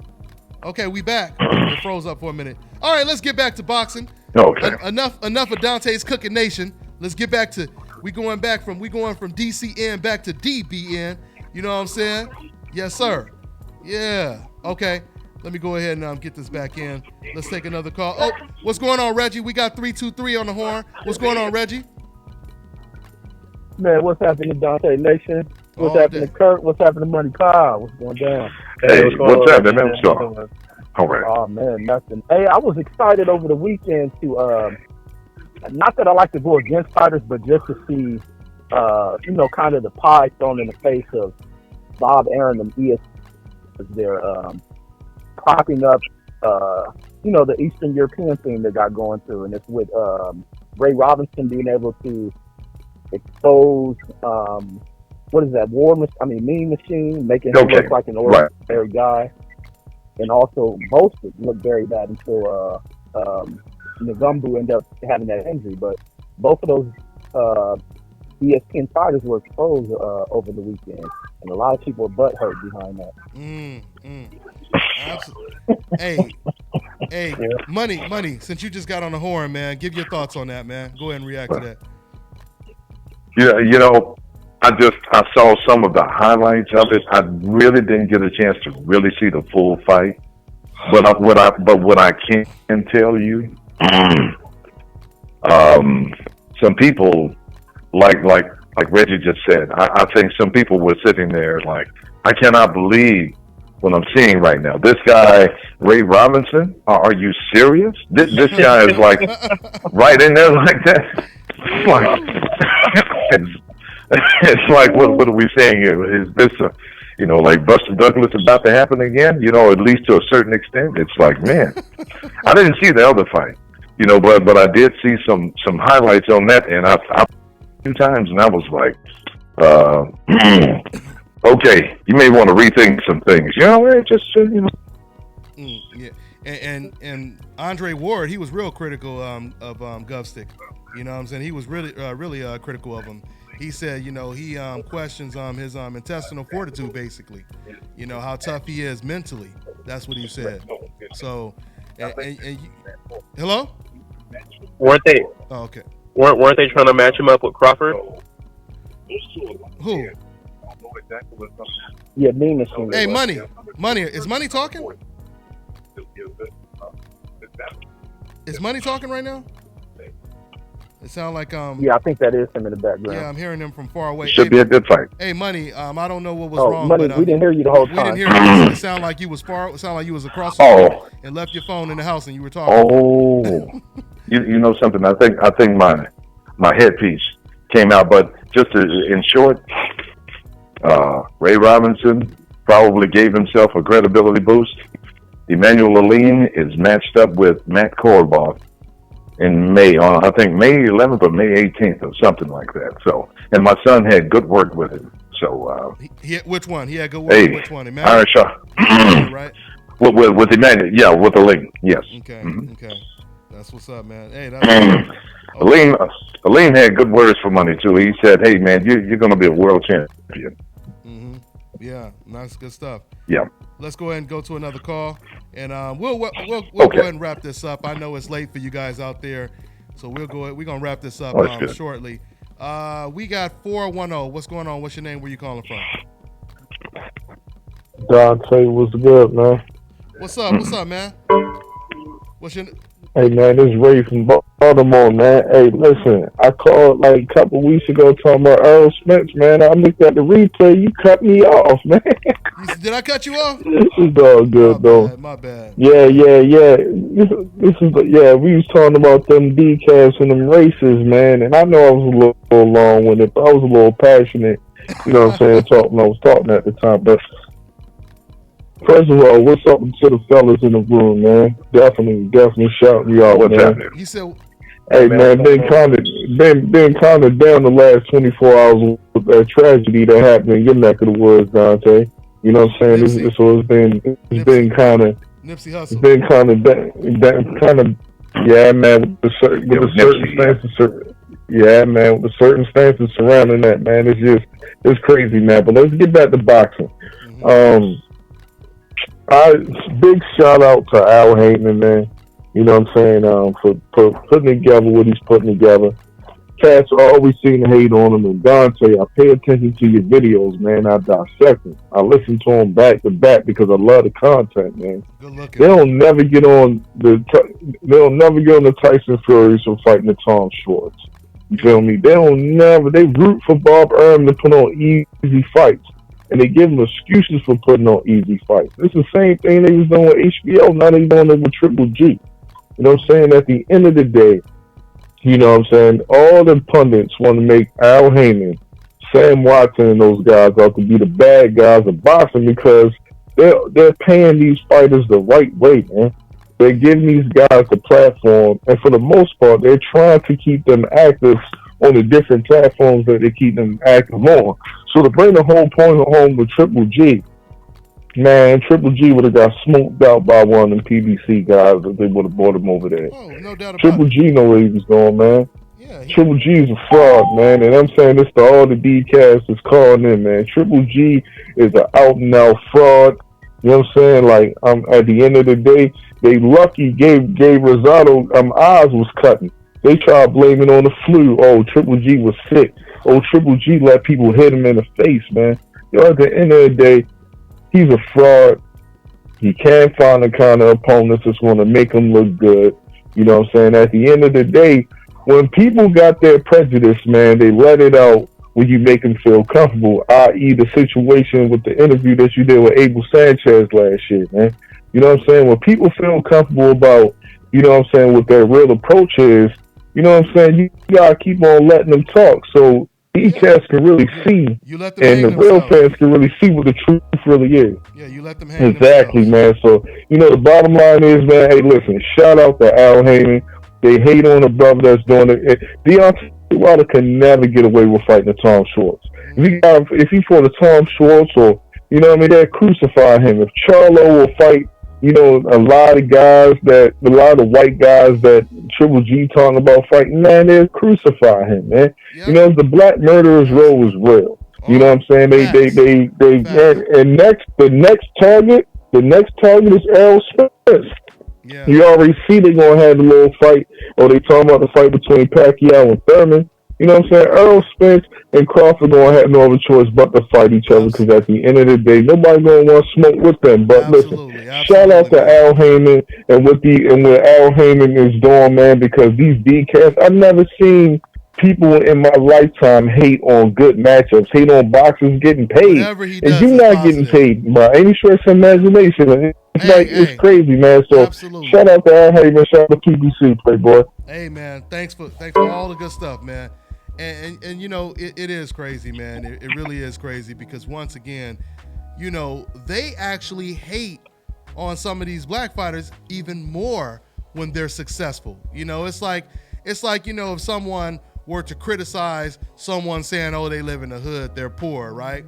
But then when you're rich and successful and you driving in Beverly Hills, they still looking at you crazy. You know, they see you in your nice car and everything. Like, what the hell are you doing here? You know what I'm saying? So it's like you can't win for losing. Al Hayman is paying the fighters more money, and fans are complaining about that. And just to add real quick on his point when it comes to Tyson Fury, and this is why I want these decaps to call in. I did a video, my last video uploaded. I was talking about, of course, the double standards. Floyd Mayweather was giving Devin Haney some tips in an old, video, and I was talking about how important defense is in the sport, and the people that praise Floyd Mayweather globally, how he won the Guinness World Book record of the most fans that showed up to one of his training sessions, his workout training sessions. And I was talking about that and talking about how the racists that hate Floyd Mayweather, and one of the fans, he basically commented and said, hey, man, well, some of us just don't like him. It has nothing to do with race. It's because some of us just don't like his style. But first of all, not liking him or his style has nothing to do with his accomplishments, number one. And number two, we know it has everything to do with race, because if you didn't like his style, you would be telling me you don't like Tyson Fury's style, because Tyson Fury does not have a pleasing style. I mean, his name is Tyson, and he's the furthest thing from a Mike Tyson, right? So he doesn't have a pleasing style. So why you guys are not saying that you don't like Tyson because he's boring? I mean, you go back and you watch his fight against what's the UK guy's name, the one he fought twice that got knocked out by David Hay. I forget his damn name. What's his name again? What's his name? What's his name, y'all? What's his name? The dude from the UK got knocked out by David Hay. He got knocked out by Dillian White. He just recently got knocked out by Dillian White. He got a little chip tooth. Oh, chip tooth. Sure. Yeah. We said it at the same time. Oh, chip tooth. Oh, yes, to come. Huh? Chisora. Oh, DeAndre, yeah, Chisora. Yeah. DeAndre again, one of my moderators, DeAndre, always on top of it. Yeah, so when he fought Chisora, you go back and you watch that rematch. It was the most boring fight ever, but you have never heard me say, man, I don't like Tyson. I don't like him personally because he's so boring. We never say that. You notice that, Money, Kurt? Reggie, you notice that we don't never say we personally don't like somebody because of their style. We only hear these racist decaf say this about black fighters. So we know it has everything to do with race. We know it has everything, because you would hate Tyson Fury's guts if this was all about styles that you like. And if this was all about styles, you would love Deontay Wilder and you would despise someone like a Tyson Fury. With that being said, let's take another call. And Fight Hype is reporting, Floyd Mayweather, he just did an interview. And he said on Fight Hype that those are all rumors. Those are all rumors that he's coming back to fight Manny Pacquiao. But, you know, with Floyd Mayweather, you just never know. Because Floyd, he likes the big announcements. You know what I mean? He doesn't like people to have a sneak, you know, peek of what he's going to do, ahead of time. He likes to be the one to give the big announcement. So it could be a rumor. It could be a rumor, or he could really be coming out of retirement. We'll see. So we have, even just to go back to the first Manny Pacquiao fight, Mayweather versus Manny Pacquiao, I remember Floyd Mayweather Sr., he said to me in an interview way before the fight was announced that Floyd is going to fight Pacquiao. And I remember Floyd Mayweather, he did the same thing back then. He came out and he said, you know, I'm not fighting against Manny Pacquiao. You know, that was not true, et cetera, et cetera. So he basically said it wasn't true. So he's doing the same thing now. So we don't know. We just don't know. Let me see. Where are we at? Is this 510? We got 510. What's going on? What's your name? Yeah. Where you calling from? What's going on, man? It's Noah Jones, man. What's going on? Man, I've been messing my face, man. I appreciate you, man. Man, it's been a long time no listen to, man. But anyway, all day. First and foremost, Money Pal, man, I love that dude, man. How long before we see Money Pal, man, actually start this, what's the next progression? I mean, I know he's still young. He got time, but it's like, yeah, I mean, he's at 154, right? Correct? Yeah, no, he's at 160. But, he's 60. Yeah, he's 60. His first few fights were roughly around 154, but he's at 160 now. I mean, yeah, he's a big boy. He is. He is. We're trying to keep him at 60, you know. But his next bout, and he had talked to Richard earlier today, and Richard had gotten with Al, so April 13th in Minnesota. What it look like? Is his next? Is it going to be live? Is it going to be televised?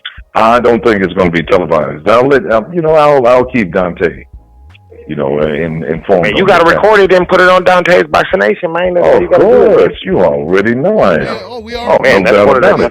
We always do it. We already do it. Yeah, we definitely gonna keep you posted on Money Pal's progression for sure. But money. So no doubt. To kind of add on to what he's saying right now. So you see 2020 as somewhat of a breakout because he just knocked out Frazier, and that knockout highlight went viral.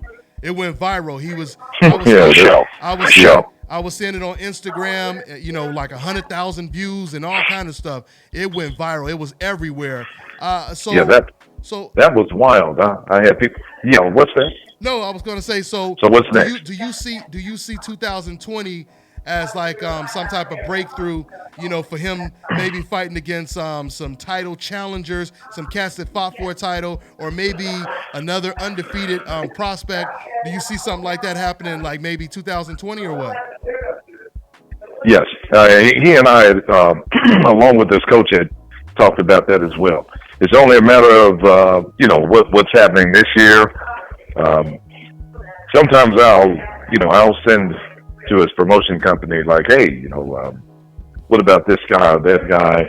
Guys that have, more on the winning side than losses, in order to be able to, build up the credibility of Money in his rankings.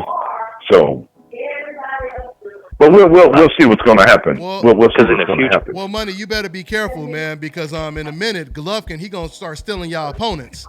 You know what I mean? So be careful. Be real careful, man. Y'all gonna be like, man, we fighting against this guy, and then you're gonna get a call from Al or Schaefer, and they're gonna like, oh, I'm sorry, Money. Golovkin just took your opponent. He outbidded you guys. You know what I mean? Be careful, man. Be careful. Streets is watching. Streets is watching. Okay. Okay. One more question before I get out of here. Yes, sir. Because what I was thinking, me and my boys was sitting around in the barbershop the other day, and we was having a conversation, and I was like, personally, this is just the way I feel. Now, so this is just a fan from a fan's perspective, and you know better than me. But I was like, we got to talking. Because I'm in California, a lot of Mexicans. You know what I mean? So we over here, we talking, and I personally feel that he would smoke Munguia right now. Like, I mean, if Munguia, because I thought he was 5'4" still, so I was like, in the future, you could see that fight. And do you see that a fight? And is that a fight that y'all will be interested in taking in the future? Because he's always talking about coming up to 60. That would be a very interesting fight. As a matter of fact, it would be a very good fight because you have a guy that comes straight forward in the line. There's no shame about it. He gives everything that he has 100% of the time. Yeah, but he don't got no other gear. Yeah, he don't got no other gear. No special effects. Right. So now you have another guy, in the MP4 who feeds off of that. Exactly. Down the line can counter, and throw some good got more shots folds. So he got more wrinkles to his game naturally. They're both young and still developing. But you see Money beating somebody multiple ways. Hey, I'm sorry. Go ahead. You know who else would be a really good opponent? I think, especially for the steps and progression, Vanes Martirosyan. Right. I think that would be a good step. Martirosyan. Yeah, that'll be a good fight. Yeah, that'll be a good very good fight. While it lasts. Yeah. While it lasts. Yeah, while it lasts. But Vanes did. He's at middleweight now, but Vanes did have. He had good fights at 154. At 54, he was great. At 54, he was great. The only time we seen him at 60 is when he got steamrolled by Golovkin. I mean, if y'all don't, I ain't trying to step on nobody, but it's a beautiful fight to test Money. Yeah, because if Money don't get him out of there, if Money don't, and by now, maybe Vanes been settled into the division a little more. You know what I mean? By now, so.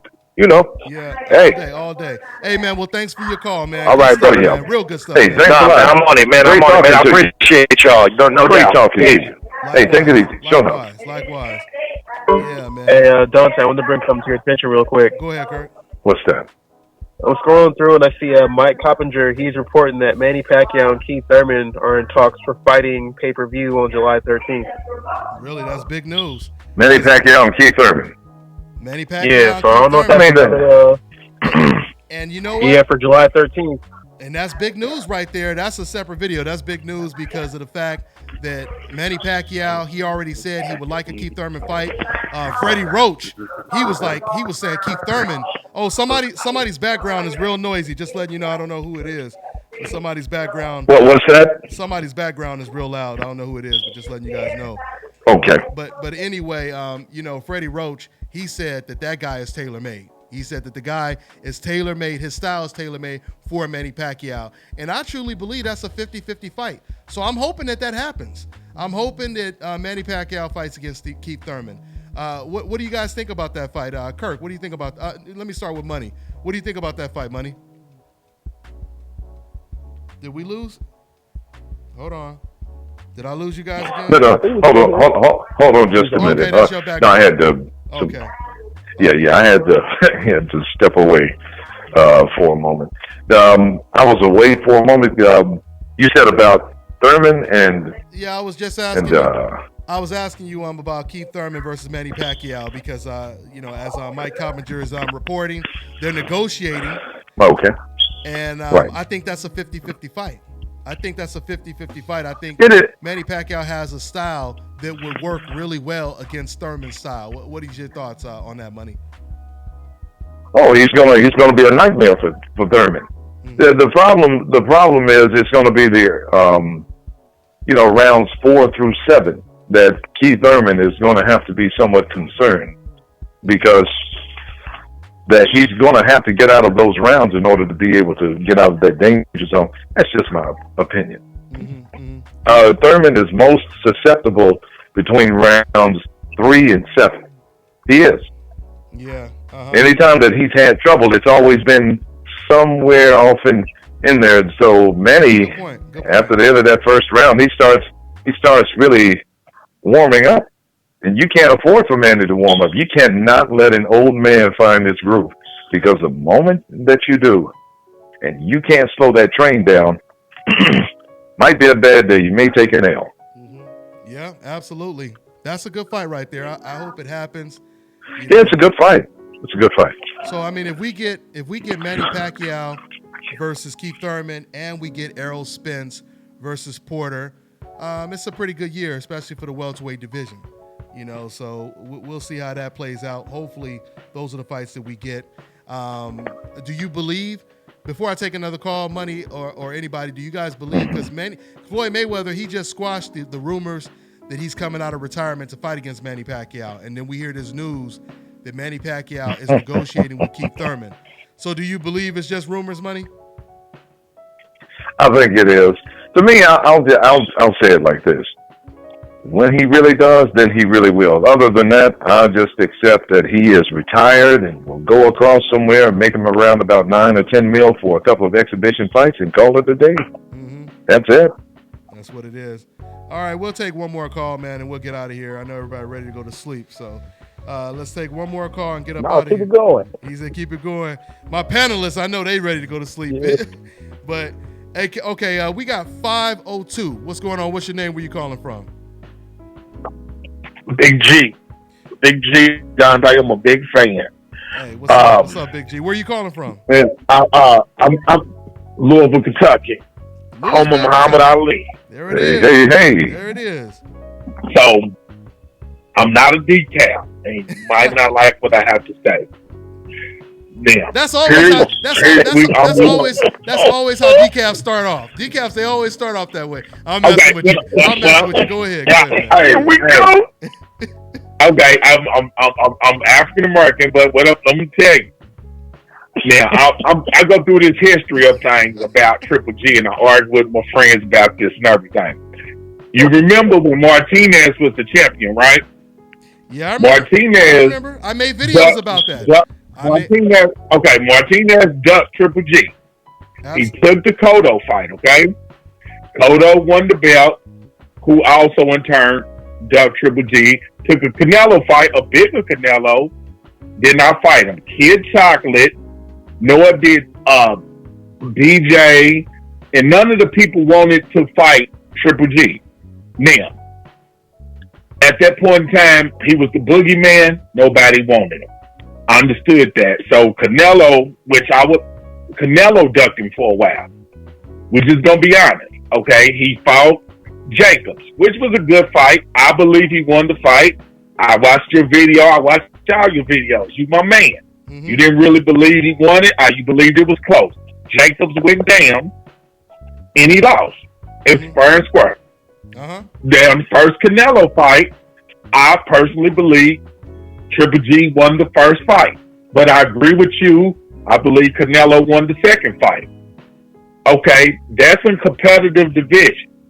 And I just don't like in boxing how they wait till somebody gets old to want to fight him, because when he was the boogeyman, even Jacobs was Jack stepping about fighting him. I'm gonna let you continue, but let me respond to that before I forget to respond to that.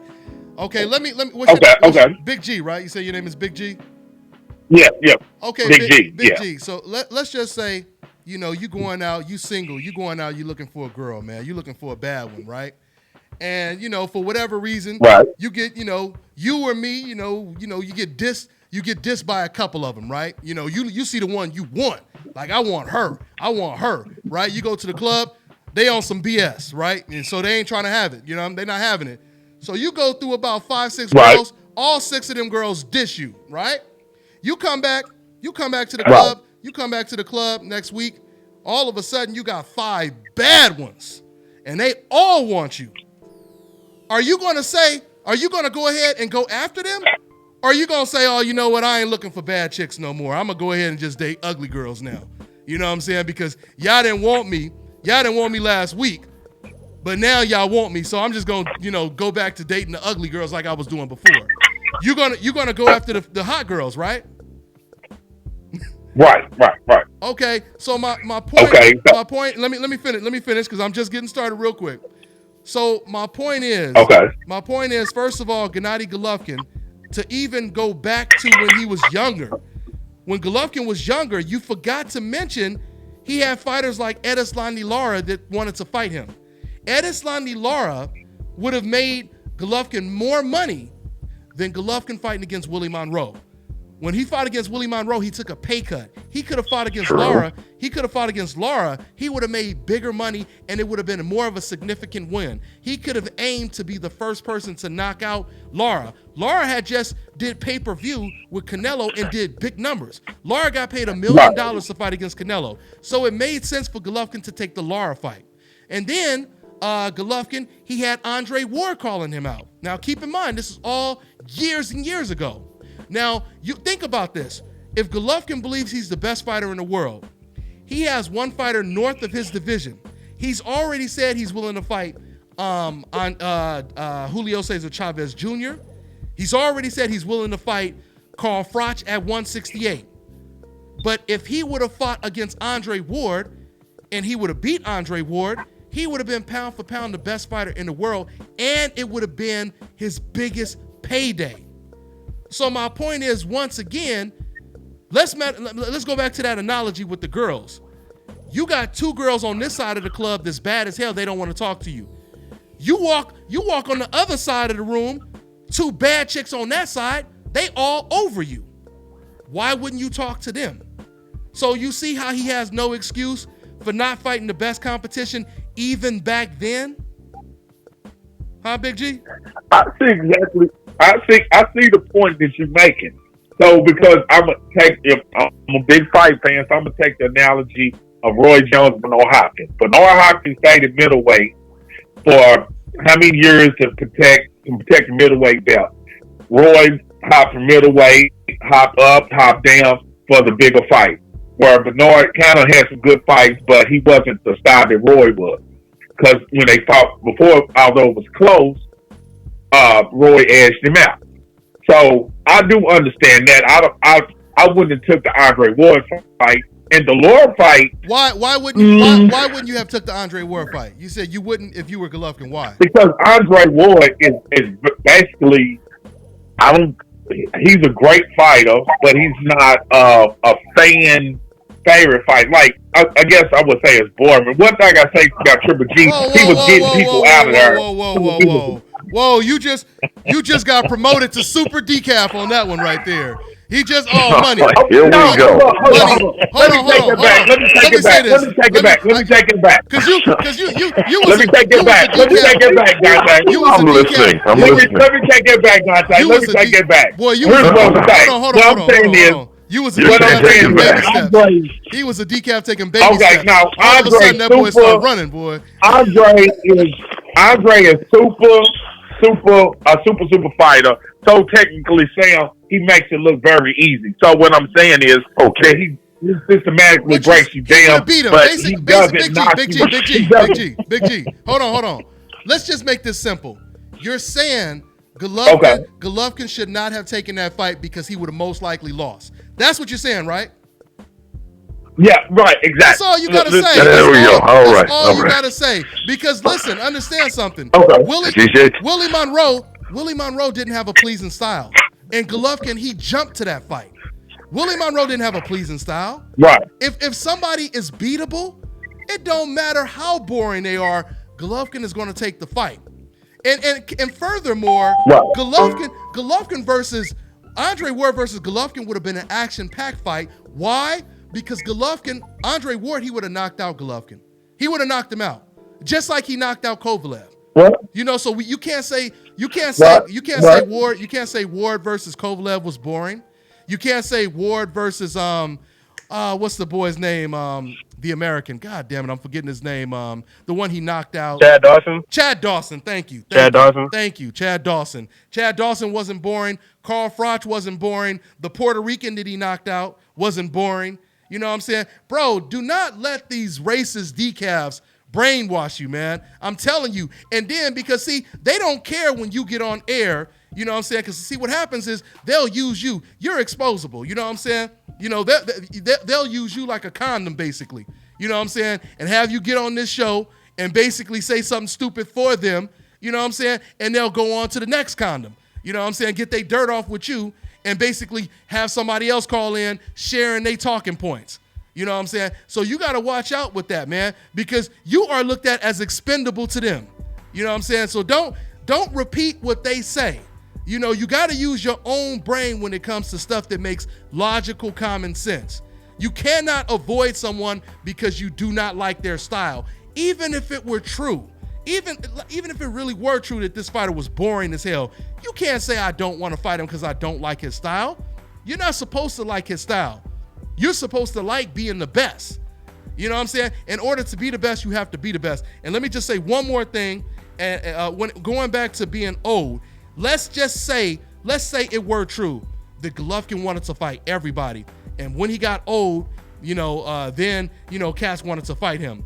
No matter what the excuse would be, you cannot be considered a great if you did not get in the ring with the great fighters and beat them. No matter what your excuse was. You know what I'm saying? If you the best amateur boxer and you would have won this national tournament, but you didn't show up, you didn't make it to the tournament. Whatever your excuse is, y'all ran out of gas, somebody stole your car when you got gas, whatever your excuse is, if you didn't make it to that tournament and you didn't win the tournament, you cannot get credit, saying you would have won the tournament. It doesn't work that way. Are you guys still online with me? Can you hear me? I think I lost. Everyone is still online right now, but for some reason, my call dropped. Hold on 1 second, y'all. Yeah, my call dropped. Hold on 1 second. Y'all. Got to get everybody back on the horn. Yeah, man. So, I'm serious, man. Cats, while I'm doing this, getting this back set up, man. Cats, man, please stop listening to these decafs because they want you to call in and make yourself look stupid. They want to hear this kind of stuff, but these decafs know damn well it logically makes no sense. This is the reason why usually black decafs call in instead of the non-black decafs calling in. They want them to look stupid for them. All you got to do is speak with facts. That's all it is at the end of the day. That's all it is at the end of the day is speaking facts. Don't listen to nobody else. Okay, guys, I'm back. We back on right now. So, Dante, you left us, man. We had a good conversation with my man. All day. It's all boxing talk, man. It's nothing personal. You know what I'm saying? You could always, right. When you come to Thailand, come over here and get some of Dante's tacos and ribs, and we'll talk about it. You know what I'm saying? Don't even worry about it. Exactly. You gotta come over there. Yeah, man. But I'm just saying, Dante, big fan. I appreciate you, family. I agree with most of the things you say. I just want to debate the Triple G thing. I kind of like him as a boxer, but other than that, everybody we agree on. I'm tempted to ask you because I was gonna let you go, but you keep pulling me in. What do you disagree with? We might as well just get it all out. What exactly do you disagree with what I said? The only thing I disagreed with was I felt like that when he was the boogeyman, and even Jacob was backtracking on fighting him, talking about the money got to be right and this and that, and Kid Chocolate, they all did not want that action. So then you say, okay, you got to move to another weight division because none of these people want to dance, but they dancing around them like they dancing around Earl Spence.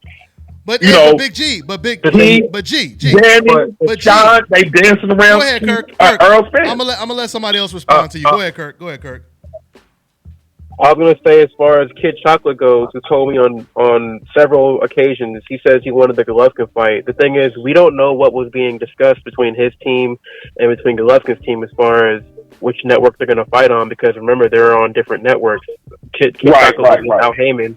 Golovkin was with Tom Loeffler and with HBO and them. So, we don't really know what the terms were as far as establishing the fight between them. That's always an issue. Another thing is, if you can't secure fights in your division, if you're the boogeyman, and you're saying that he could have moved up, why didn't he move up when he had the premier guy at 168 calling him out? But he was so willing to move up and fight Carl Froch and Chavez, guys like that, and he still didn't even move up to fight them. So it's like, I think it was an easier fight, though. Andre Ward. It wasn't Andre Ward. It was, Chavez is just a money fight, an easy money fight. That's why Canelo fought him. It's an easy money fight. A name recognition money fight. Listen, there's nothing. G, but he didn't even do that, though. This is the point, G. This is the point. The point is, I hear what you're saying. You're saying a lot of fighters didn't want to fight him. That is true. You did have fighters that ducked him, like Sergio Martinez and the Peter Quillins and stuff like that. But that doesn't matter, because even regardless if they did or didn't duck him, the bottom line is there were other opponents. And Gennady Golovkin had that exact opponent that would have catapulted him to pound-for-pound status. But you agree with me on this. We all know, including Golovkin, we all know that Golovkin would have lost to Andre Ward. That's why he didn't. He would have lost to Andre Ward. Listen, the problem is when you turn down the best opponents in the world to fight against lesser opposition, that's what you will always be remembered for. You're right. He had fighters that ducked him. But you have to be remembered on the guys that you beat. If Sugar Ray Leonard never fought against Hearns, Hagler, and Duran, he would not be considered a great. No. Golovkin. He didn't beat Hagler, though. It doesn't matter. He got in the ring with him. You know what I'm saying? Golovkin didn't even get in the ring. Golovkin didn't even get in the ring with these cats. And now Golovkin, he has an opportunity to fight the Andrades, the Jamel Charlos, and all of these guys. We know he doesn't want to fight them. This is not an age thing. If you notice the pattern with Golovkin, Golovkin never wanted to fight certain type of styles, and especially fighters that won gold medals in the Olympics. He didn't want to fight DeGale. DeGale called him out at 168. Andre Ward called him out at 168. Once again, he wanted to fight Froch. He wanted to fight Chavez Jr. You know what I'm saying? So, he, no doubt, no matter how we look at this, yeah, there were fighters that avoided him. But if Golovkin doesn't get in the ring with some of these big-name fighters and beat them convincingly with no controversy, he will be what he is right now. He will be considered the most overrated fighter of this generation. And that is hands down facts. But anyway, but thanks, G, for calling in, man. Call in anytime, all right, man? Okay, I think I don't know what happened. I think everybody, you guys hear me? You guys hear me? I don't know what's going on with these phone lines, guys. I don't know what's going on with the phone lines. But anyway, hey, you know what, guys? We're going to go ahead and wrap this up, man. I'm going to go ahead and wrap this up. Like I said, I know Cat's ready to go to sleep on the East Coast. I know my man Money. I know he ready to go to sleep. But let me just go ahead and wrap this up, man. I'm going to go ahead and wrap this up. Next Sunday. I got the time mixed up because I'm out here in Thailand, and I didn't realize that the time went back out there in the States, or the time changed out there in the States. So because of that, I was telling Cats that we're gonna do the show at 6:00 Pacific Standard Time, but that turned out to be 7:00 today. So now I'm gonna have to do my show even earlier in the morning. Now, we may have to change the show to 7, because now I got to wake up 8:00 in the morning just to do the show 6:00 Pacific Standard Time. We are 12 hours ahead of the States, West Coast time. So that's pretty much what it is. But anyway, man, I'm going to go ahead and wrap this up. Once again, tune in to next week's show. Just to be on the safe side, I'm going to say Sunday, 7:00 Pacific Standard Time, 10:00 Eastern Time. Okay? Tune in next Sunday. Thanks to my special guest. Thanks for my special guest for joining the show, Joey Spencer. He's going to be fighting on that Fox Sports 1 card, Peter Quillin versus Truex. Okay, he'll be on that undercard. Check him out. He's a fun fighter to watch. And let me thank my panel, as always, Money Pal III, my man Kirk Jackson, and my man Reggie, who is a regular call-in. I appreciate everybody. And hey, man, everybody hit that like button, man. If you like what you're hearing over here, if you want more of these shows, man, you can always show that love by hitting that like button, showing your love in the chat room. You can always show that love in the super chat section. You can always donate to your boy if you like what we're doing and appreciate it, Or like I said, make sure you hit that like button. That's the most important thing you do. Hit that like button before y'all head out. I really would appreciate it if y'all do that, man. All day. Yes, sir, man.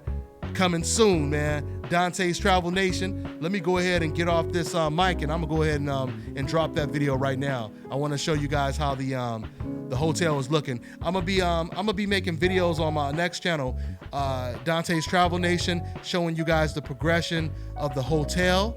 I'm also going to be showing you guys the spots to go and have a lot of fun out here, man. I'm telling you, man, you would love it out here in Thailand. It is a paradise, man. Like I said, I'll talk more about that on Dante's Travel Nation, but I'll be dropping videos periodically so you guys can see the progression of the building that we're putting together out here. What else? I was going to say something else. What was I going to say? I was going to say something else. I forgot. But anyway, so that's pretty much what it is. What else is there to say before we leave? Once again, hit that like button. And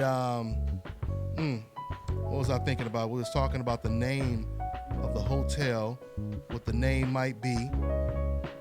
That's what it is. All right, y'all. I'm gonna get out of here. I forgot what I was gonna say, but the most important thing I gotta say is, man, you already know what it is. Hashtag Dante's Boxing Nation. Hashtag New Media, baby. Hashtag Decaf Busters. DTN, DNN, Dante's News Nation. DCN, Dante's Cooking Nation. Yes, sir. Tacos and ribs.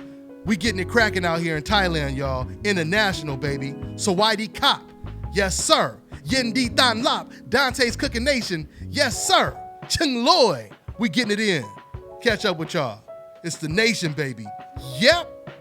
Oh yeah, I like that Rumble Room. My man Sai. Let me try to scroll back to the comment. I like that name for the restaurant. Let me go back to his name. I'm trying to find his name to give him a shout out. It was Sai something. I'm looking for the name. But he said Rumble Room. He said Rumble Chicken, Rumble Burgers, Rumble Ribs. Woo-wee! Rumbo Tacos. God damn, that sound good. We gonna go ahead and get it in, y'all. I'll catch up with y'all, man. Thanks for tuning in. I'm on to the next one. Yep.